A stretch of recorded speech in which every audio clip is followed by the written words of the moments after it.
Hello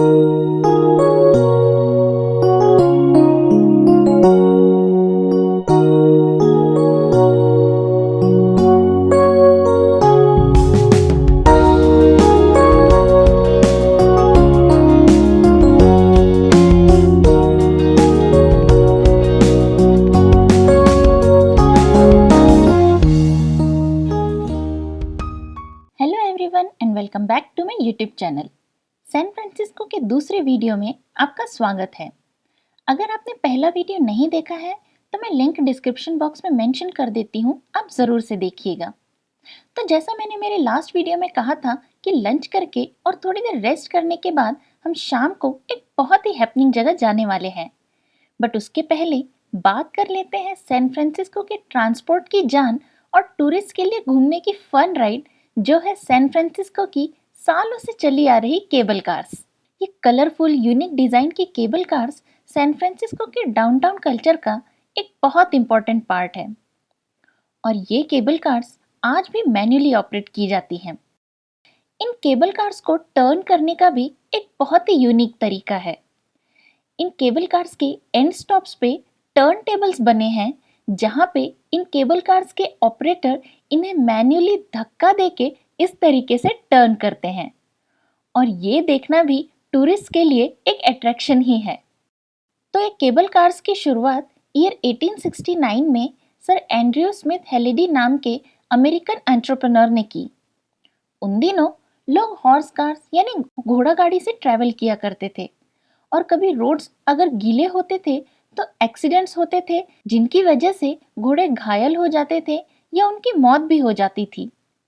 तो ये concerns को ध्यान में रखते हुए सर हेलिडी ने केबल कार्स इंट्रोड्यूस की और पहली कार ईयर 1873 में शुरू हुई और उसके सक्सेस के बाद काफ़ी सारे ट्रांजिट कंपनीज ने भी केबल कार्स बनाई और धीरे धीरे कई सारे अलग अलग रूट से भी केबल कार्स शुरू की गई। लेकिन फिर ईयर 1906 के अर्थक्वेक से इन केबल कार्स को बहुत नुकसान हुआ। कई सारे केबल कार्स और उनके रूट्स बंद कर दिए गए और काफ़ी सारी और भी कठिनाइयों का सामना करना पड़ा। लेकिन इन सभी कठिनाइयों का सामना करके इन केबल कार्स को रिपेयर किया गया, रिबिल्ड किया गया और दोबारा से सैन फ्रांसिस्को की ये हिस्टोरिक केबल कार्स शुरू की गई और आज सैन फ्रांसिस्को में 3 एक्टिव रूट्स हैं ये केबल कार्स के। ये केबल कार्स के टिकट्स मुनी ऐप से ऑनलाइन भी परचेस कर सकते हैं या फिर उनके टिकट काउंटर से भी परचेस कर सकते हैं और 1 दिन, 3 दिन या 7 दिन का पास भी बनवा सकते हैं। सो हम भी आज इन केबल कार से ट्रैवल करने वाले हैं। हमने इसके टिकट्स पहले ही बुक कर ली थी और हम आज जाने वाले हैं फिशरमैन्स वार्फ। फिशरमैन्स वार्फ जाने के लिए हमें पवेलियन मार्केट स्टॉप से केबल कार लेनी थी और ये स्टॉप हमारे होटल से काफ़ी नज़दीक है और हम 5 मिनट में ही स्टॉप पे पहुंच गए। यहाँ पे देखा तो लोगों की लंबी लाइन लगी हुई थी, लेकिन इस लंबी लाइन में खड़े रह के भी बिल्कुल बोर नहीं होते क्योंकि यहाँ पे ये वंडरफुल सिंगर्स बहुत बढ़िया गाना गा के सभी का एंटरटेनमेंट करते हैं।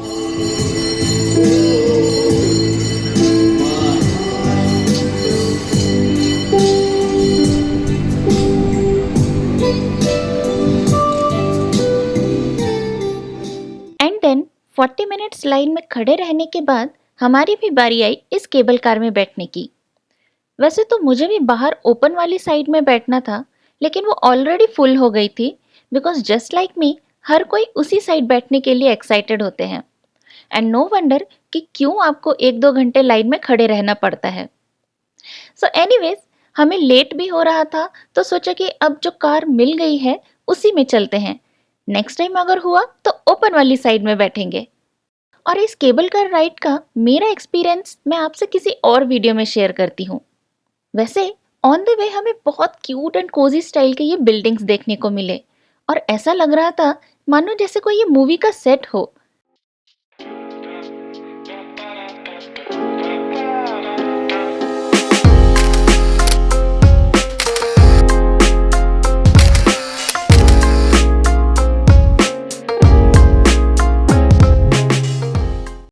सीरियसली केबल कार की राइड फन तो है। सो 40 मिनट्स के केबल कार के सफर के बाद हम फिशरमैन्स वार्फ पहुंच गए।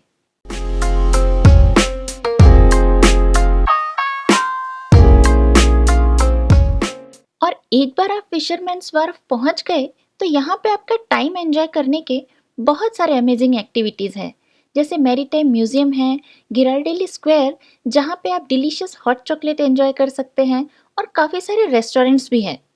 और ये एक्वेटिक पार्क जो कि एक हिस्टोरिक पार्क है, और ये बहुत ही ब्यूटीफुल सा पार्क है। यहाँ बैठने के लिए बेंचेस लगे हैं, वॉकिंग के लिए बहुत अच्छा पाथ बना हुआ है, और चाहिए तो ये ग्रीन लॉन में बैठ के भी आप ये ओशन व्यू एंजॉय कर सकते हैं। इस पार्क में एक छोटा सा बीच एरिया जैसा भी बना है, जहाँ पे भी आप बैठ के ये ओशन व्यू एंजॉय कर सकते हैं और अपना टाइम स्पेंड कर सकते हैं। कई सारे लोकल्स और टूरिस्ट यहाँ आते हैं वॉकिंग के लिए, जॉगिंग के लिए, या फिर कोई सिर्फ ये पीसफुल व्यू एंजॉय करने के लिए भी आते हैं। हम भी इसी पार्क में थोड़ी देर बैठे बीच साइड में और ये व्यू एंजॉय किया, और थोड़ी देर बाद आज की इस एरिया की मेन लोकेशन और टूरिस्ट की सबसे पॉपुलर जगह वहां जाने के लिए निकल गए।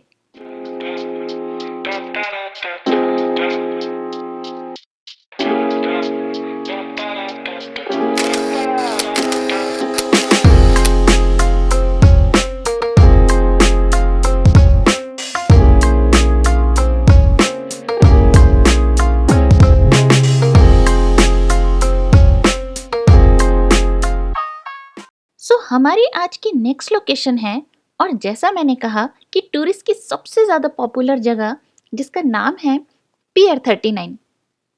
फिशरमैन्स वार्फ से पियर 39 हम वॉक करके ही गए, हमें कुछ 20-25 मिनट्स ही लगे।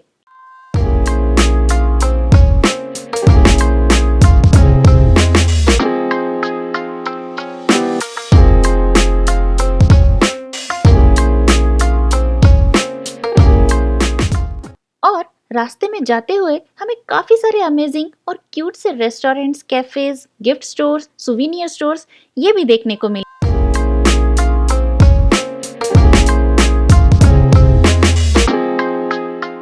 इस स्ट्रीट पे कुछ स्ट्रीट शॉप्स भी देखने को मिली, जिनके पास बहुत अच्छे अच्छे souvenirs, T shirts and other accessories भी मिलती हैं। और शाम के टाइम वॉक करके जाते हुए बहुत अच्छा फील हो रहा था। अमेजिंग व्यूज़ भी देखने को मिले, और पूरी स्ट्रीट की वाइब ही बहुत हैपनिंग है।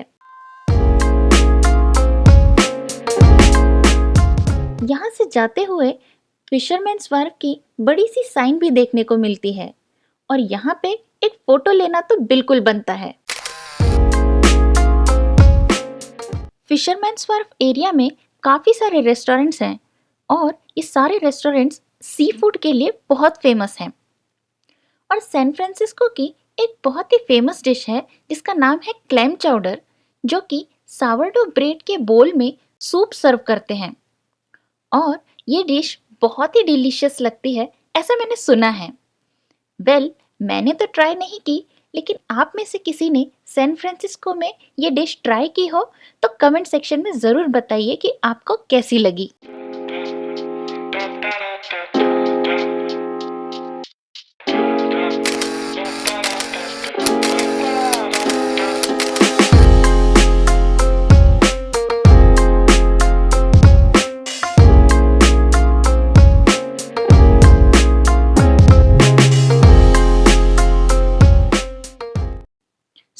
इस स्ट्रीट के व्यूज एंजॉय करते हुए हम पहुंच गए पियर 39।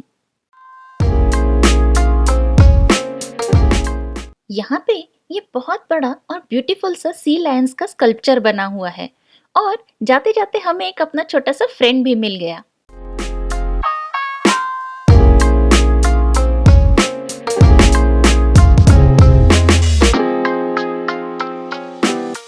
पियर 39 एक बहुत ही हैपनिंग जगह है, और ये बहुत बड़े एरिया में फैला हुआ है। यहाँ पे सभी के लिए एंटरटेनमेंट के लिए बहुत कुछ है। शॉपिंग लवर्स के लिए काफ़ी सारे बढ़िया बढ़िया स्टोर्स हैं, सी फूड लवर्स के लिए बहुत अच्छे रेस्टोरेंट्स हैं, ice cream shops, coffee shops, everything. और कॉफ़ी शॉप की बात हुई है तो बिस्कॉफ कॉफ़ी शॉप कैसे छोड़ सकते हैं।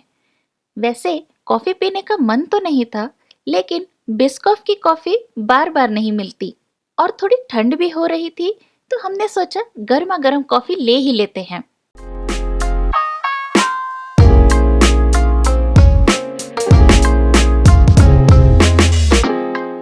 यहाँ आके यहाँ घूमने में बड़ा मज़ा आ रहा था। वेदर भी अच्छा था, थोड़ी ठंड थी लेकिन मज़ा आ रहा था। तो कॉफ़ी लेके हम यहाँ के स्टोर्स देखने लगे। शाम के समय यहाँ का एटमॉस्फेयर सच में हैपनिंग लगता है। सब जगह म्यूजिक बजता रहता है, ओपन डाइनिंग के रेस्टोरेंट्स होते हैं और भीड़ भी बहुत होती है। लेकिन ऐसी भीड़ में घूमने में अलग ही मज़ा आता है।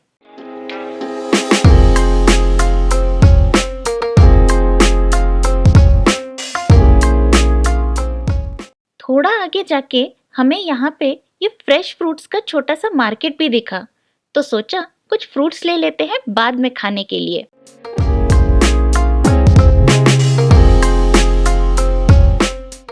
आपको एक बहुत अच्छी चीज़ दिखाती हूँ। ये है एक चॉकलेट का स्टोर और इन्होंने अपने डिस्प्ले में एक बहुत ही डेकोरेटिव ट्री रखा है, जिसको उन्होंने बहुत सारे डिलीशियस आइटम्स जैसे कि कैरेमलाइज्ड एप्पल्स, डोनट्स और बहुत सारी अलग-अलग चीज़ों से डेकोरेट किया है।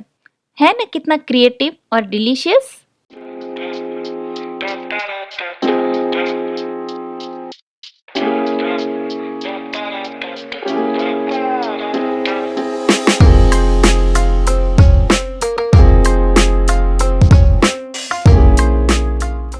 तो हमें कुछ मैग्नेट्स और कुछ गिफ्ट्स भी लेने थे, तो हम इस बड़े से मैग्नेट्स के स्टोर में गए। काफ़ी सारे अलग-अलग टाइप के मैग्नेट्स थे यहाँ और हम जहाँ भी जाते हैं वहाँ से मैग्नेट्स कलेक्ट करना हमें बहुत अच्छा लगता है।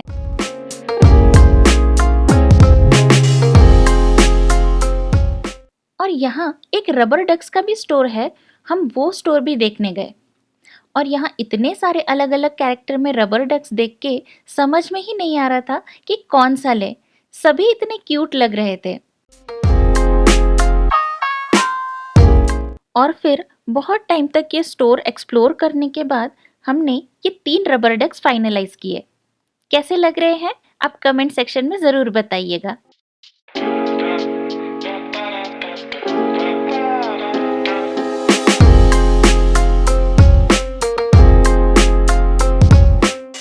और ये एक क्रिसमस स्टोर है। यहाँ पर सब कुछ क्रिसमस रिलेटेड डेकोर आइटम्स मिलते हैं। ये स्टोर में एंटर करके ऐसा लग रहा था जैसे कहीं और ही आ गए हैं। ये स्टोर के डिस्प्ले में इन्होंने बहुत ही क्यूट से जिंजर ब्रेड हाउस रखे थे और इनके पास बहुत ही यूनिक और अलग डिज़ाइन के क्रिसमस ऑर्नामेंट्स भी हैं। बहुत ही ब्यूटीफुल स्टोर है ये।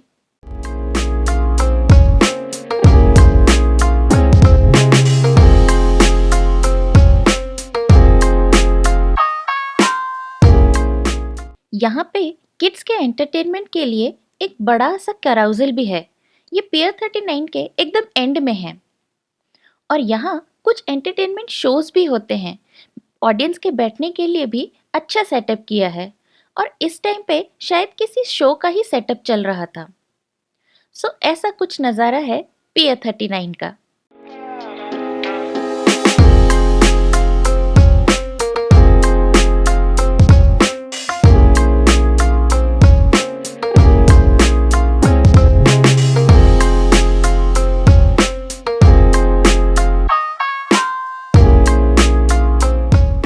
पियर 39 के एंड में ये ब्यूटीफुल ओशन का व्यू देखने को मिलता है। ये व्यू बहुत ही पीसफुल है और सनसेट के टाइम तो और भी ज़्यादा ब्यूटीफुल दिख रहा था।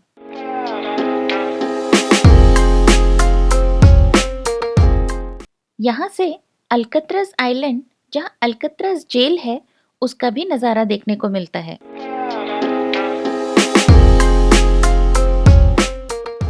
अल्कत्रज़ आइलैंड के भी टूर्स होते हैं, लेकिन हमने कोई टूर नहीं बुक किया था। मे बी नेक्स्ट टाइम जब आएंगे तब विजिट करेंगे, जिससे कि दोबारा सैन फ्रांसिस्को आने का एक बहाना मिल जाएगा। सो ये व्यू तो ब्यूटीफुल है ही, बट पियर 39 एक और बहुत क्यूट से रीज़न के लिए फेमस है और जिसको देखने के लिए मैं सबसे ज़्यादा एक्साइटेड थी। वो है यहाँ के सी लायंस का व्यू और लोगों की ये भीड़ इस जगह देख के मैं समझ गई कि क्यूट से फेमस सी लायंस का व्यू यहीं पे है।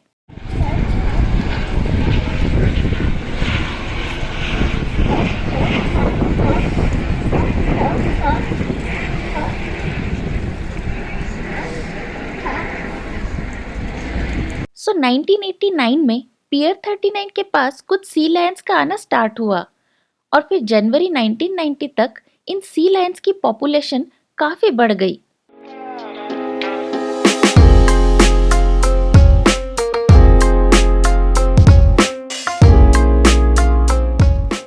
और यहाँ सी लायंस को एक अच्छा एनवायरनमेंट मिला और अच्छा फूड सप्लाई भी मिला, जिसकी वजह से ये सी लायंस ने पियर 39 की इस जगह को अपना घर बना लिया। बट यहाँ के मरीन वर्कर्स को थोड़ी दिक्कत हो रही थी, सो उन्होंने मरीन मैमल सेंटर के हाथों में ये डिसीजन दिया कि इन सी लायंस का क्या करना है। सो फाइनल डिसीजन यही हुआ कि इन सी लायंस को यहीं रहने देते हैं और उनके साथ हम ह्यूमंस को एग्जिस्ट करते हैं। What a great decision, right? And then यहाँ जो वर्कर्स थे उन्होंने इन सी लायंस के लिए वुड फ्लोट्स बनाए जिस पर ये आराम से रेस्ट कर सकते हैं, जैसे अभी कर रहे हैं। और टूरिस्ट के लिए एक बहुत बड़ा अट्रैक्शन बन चुका था, सो टूरिस्ट के लिए भी ओवरलुक पॉइंट बनाया जहाँ से टूरिस्ट इन सी लायंस को आराम से देख सकते हैं। तो अगर आप सैन फ्रांसिस्को जाएं तो ये व्यू बिल्कुल भी मिस ना करें। और हमें ये सोते हुए सी लायंस को देखने में भी बड़ा मजा आ रहा था। इनको इस तरीके से सोते हुए देखने में भी एक अलग सुकून महसूस हो रहा था। वैसे यहाँ पे ये दो सी लायंस, इनका एक अलग ही शो शुरू था। एक दूसरे को बार बार धक्का देके वुड फ्लोट से नीचे गिरा रहे थे और ये सारी ऑडियंस के लिए एक बहुत ही अच्छा शो बन गया था।